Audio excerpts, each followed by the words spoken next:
Good evening, everybody. Brian Neubert here from goldenblack.com, live in Lucas Oil Stadium, back here in the media room at the Sweet 16 slash Elite 8, the Midwest Regional, if you will. This is your goldenblack.com wrap video following Purdue's 62-60 season-ending loss to Houston here in the round of 16.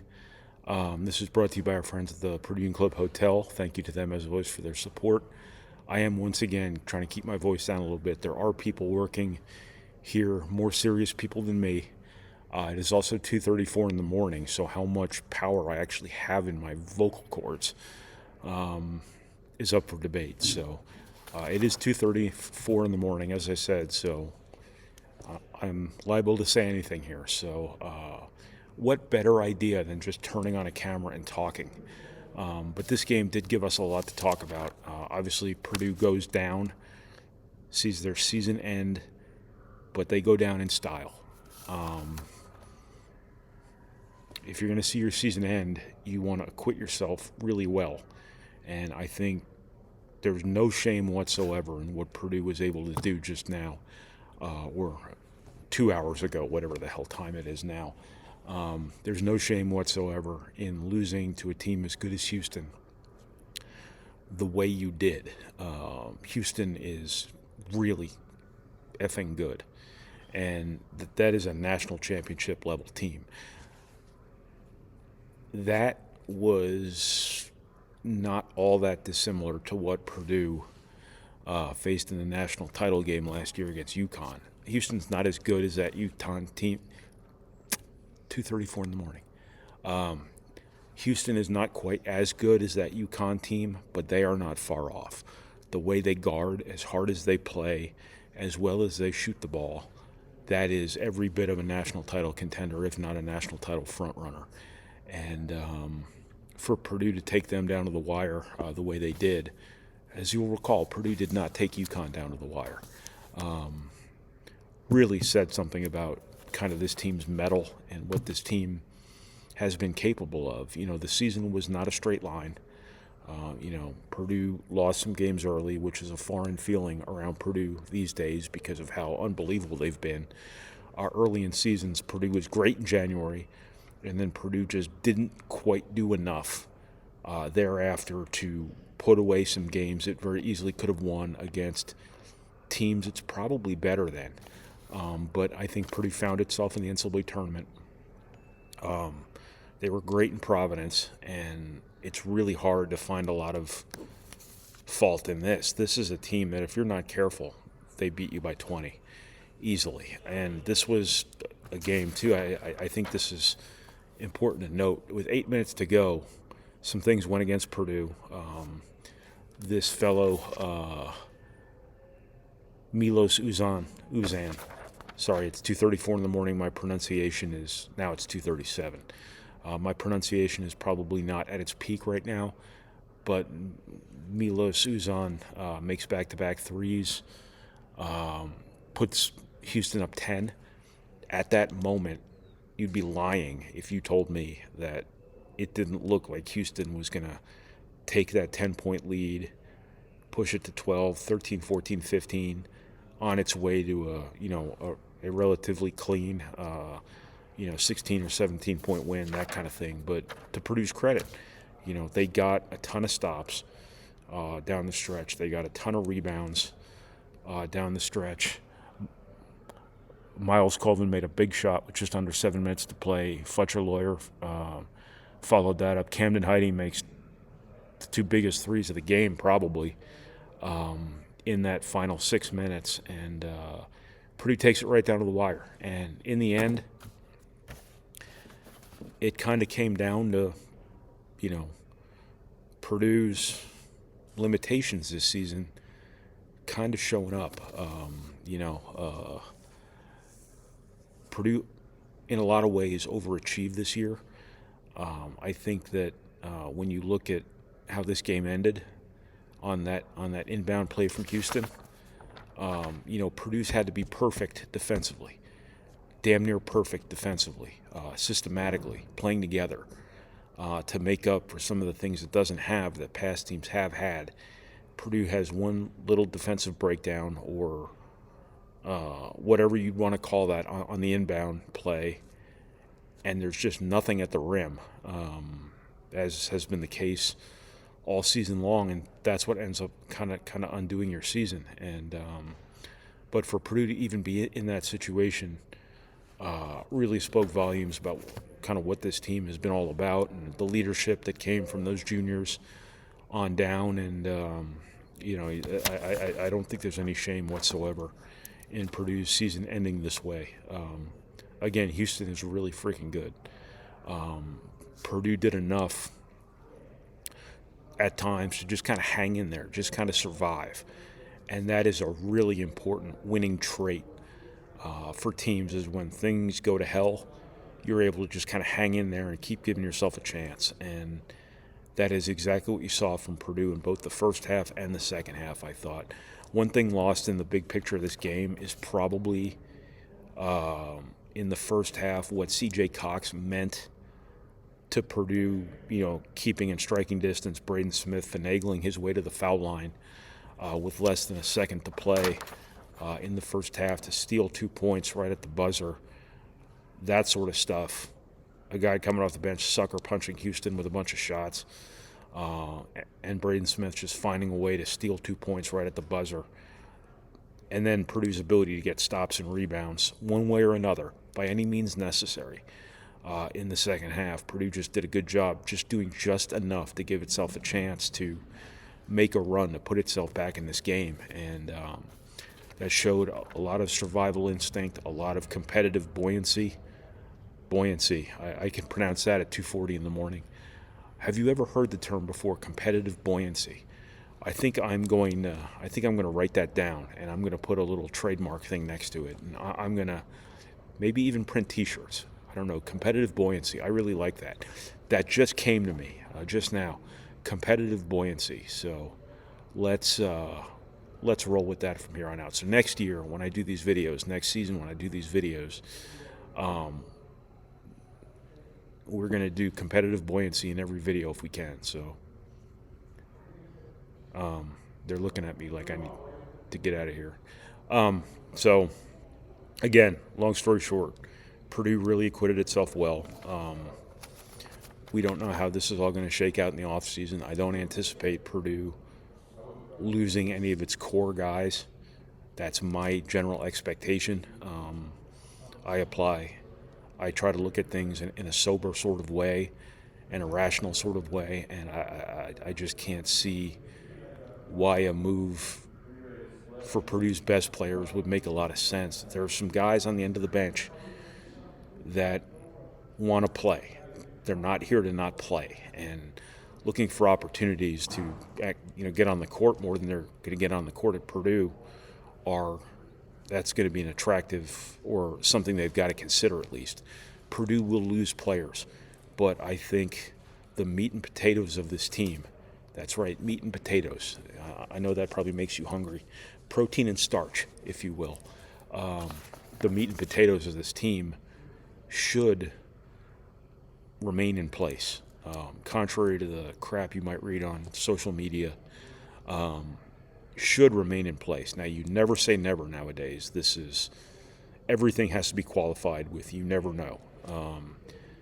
But my expectation is that the meat and potatoes of this team should remain intact. Purdue will not allow itself to be in a position again where they are not big enough, they are not physical enough, they have no rim protection, they are not a good enough rebounding team. That will be addressed. Whether Purdue can address it to the level that can take Purdue from really good to back to being a Final Four contender, we shall see. But what Purdue cannot do anymore is hope that your limitations this season are remedied organically by Daniel Jacobson and Raleigh Burgess developing into what, 4 months ago you hoped they would be in year 2 in the program, because they have 2 good legs between them right now. Daniel Jacobson is mostly recovered, so I shouldn't say that about him anymore. But those 2 guys are part of the solution. Burgess has to get healthy, but both those guys are part of the solution. But Purdue has to go get impact size out of the transfer portal. There is this misnomer out there that Matt Painter is anti-portal. He is not. He is not going to build his teams around transfers, but he's going to improve his teams with transfers. You've seen it before. Lance Jones, classic example. And this is a year where Purdue's got to go get guys that make them better. Because, as I said before, when you just look at this game where Houston is jumping over Purdue for offensive rebounds, that is part Houston being awesome, but it is also a reflection of what ailed Purdue all season long, especially after Daniel Jacobson got hurt. But Purdue just has to become a better rebounding team. They have to get more physical around the basket, and that is job one right now for Matt Painter as he goes into the offseason. But Purdue had to overcome a lot of stuff this year. I think, Purdue had the pieces back, to be really good. And I think, 24 wins and making the Sweet 16, that's a good season. Purdue could have done more. It would have been nice to get a share of a Big Ten title of some kind. But for this team to get back to the second weekend of the NCAA tournament, after losing Ross-Ade, after losing, what at the time was their starting center in Daniel Jacobson. Again, who knows where Jacobson would have been by now. For all we know, he might have been worn down. He might have been unplayable. He might have been beat up by a long season of people beating on him. But we'll never know. And it could have gone the other way, too. He could have given Purdue the rim protection it needed. He could have just gotten 6 or 7 rebounds a game that he was the only guy on the floor who could reach those balls. He could have gotten a couple putbacks a game, perhaps. His length and wingspan could have transformed Purdue defensively. Who knows? It could have gone either way, but it left Purdue in a position where it just didn't have enough on the interior. And where Purdue would have been without Caleb First, I think this goes without saying, is that he really kind of rose to the moment. I mean, he didn't have an unbelievable season. It was up and down here and there, but he really delivered for Purdue when Purdue needed him badly for the first time in his career. This was really the first time Purdue needed him to be good and needed to rely on him. And more often than not, he really delivered. And, good for him. I think you have to give Camden Heide a lot of credit here in this game for making big shots and really surviving in a situation where he's out there playing power forward and they're putting him up against these dudes who are legitimate big men and dudes, real grown-ass men, pardon my French. And, you saw the game kind of turn in Houston's favor when Purdue went small in the first half and they got a couple of back-to-back tip-ins. This, what was his name? Javier Francis had a couple of putbacks that I thought was going to turn this game on its side and really let Houston kind of roll into halftime. It didn't. Again, Purdue's competitive buoyancy kind of took hold there before the half, and then again in the second half when Purdue could have completely lost control of this game, but just kept doing enough and kept fighting and kept, overachieving as it's had to do all season long, and really showed out well in this game competitively. And this maybe builds up to something next year. As I said, you never say never on this guy coming back, that guy coming back, but I don't anticipate any sea change going on here with this roster. Purdue's going to try to upgrade this roster through the portal, and this set a tone for next year because you just played maybe the best team in the country. There are two teams that have kind of toggled back and forth for the title of best team in the country all season long. They were Auburn and they were Houston and Duke. Also, I should mention Duke. But of the other two, Purdue played Auburn in December. You remember how that went, right? Houston is on Auburn's level, and you see the difference between how Auburn went and how Houston went. Again, different teams, but same caliber. And, Purdue did not fight Auburn the way that it fought Houston today. And I think that sort of going down swinging, that sort of say hello to my little friend sort of attitude about all of this competitively, showed some pride and showed some intangibles that you can carry into next season, and proved that, the culture and the pride that this program has going, that has made it one of the best programs in college basketball over the last 5 years or so, endures. And it can be a really big deal for Purdue next season. And I just can't say enough about, how impressive this was for Purdue in defeat. You never want to lose. But if you're a rational, clear-eyed, sober-minded person, and I know I'm talking about being sober at 2:49 a.m. on a early Saturday morning, so most of you are probably seeing double right now.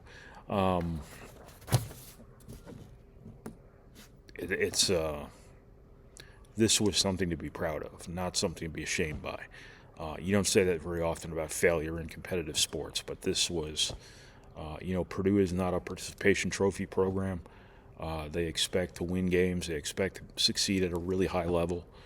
But you also got to be reasonable about it. And you got to understand what you're lining up against when you play Houston, who, as I said before, can very easily go on to win this national title.